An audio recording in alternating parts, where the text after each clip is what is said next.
הסיוט. הילדים דורשים צדק, גם רחלי בעזריה. 4 שנים שאנחנו מחכים לצדק. שהנכד שלי קיבל את הצדק שמגיע לו, והמגלות האלה ייכנסו לכלא. בואי נתן לי.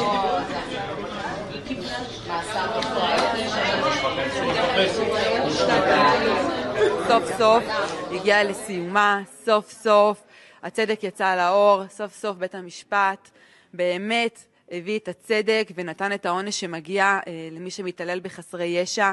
יש לו את הענישה הראויה בנסיבות שלהם, ולכן אני חושבת שהיום בנסיבות של התיק הזה באמת נעשה פה צדק. צדק שחיכינו לו והמתנו לו 4 שנים, והיום זה קורה. נכון שהייתה פסיקה שיצאה לפני כשבוע לגבי פסק דין על גן בפתח תקווה, אבל שם מדובר במקרים הרבה יותר חמורים, מדובר במקרים בהתעללויות של כ-200 מקרים במשך תקופה מאוד מאוד ארוכה.